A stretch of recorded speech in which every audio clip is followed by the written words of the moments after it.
বিসমিল্লাহির রহমানির রহিম।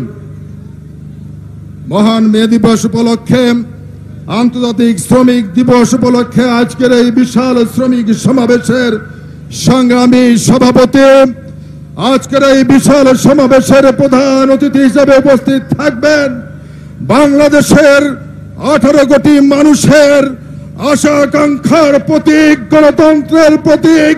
17 বছর গণতন্ত্র পুনরুদ্ধার, মানুষের ভোটের অধিকার, বাক স্বাধীনতা ফিরে পাওয়ার যে লড়াই সংগ্রাম করেছিল সেই নেতা নন্দিত জননেতা জনাব তারেক রহমান আজকের এই মহাসমাবেশে উপস্থিত রয়েছেন।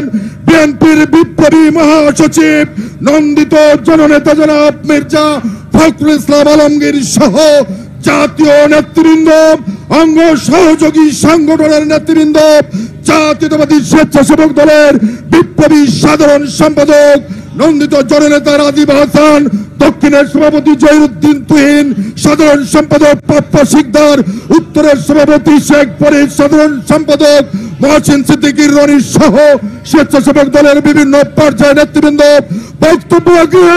বক্তব্যে শুধু বলতে চাই, আজকে 17 বছর আমরা রাজপথে থেকে বাংলাদেশের মানুষের ভোটের অধিকার, বাক স্বাধীনতা ফিরে পাওয়ার জন্য লড়াই করেছিলাম, সংগ্রাম করেছিলাম, নির্যাতিত হয়েছিলাম।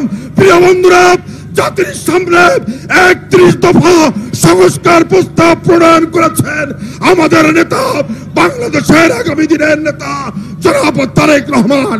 আসুন ঐক্যবদ্ধভাবে রাষ্ট্র মেরামতের 31 দফা বাস্তবায়নের মধ্য দিয়ে তারেক রহমান যে স্বপ্ন দেখছে সাম্য মানবিক সমাজ বিনির্মাণের, ঐক্যবদ্ধভাবে আসুন তারেক রহমানের নেতৃত্বে আগামীর বাংলাদেশ একটি গণতান্ত্রিক বৈষম্যহীন গণতান্ত্রিক বাংলাদেশ প্রতিষ্ঠা করি।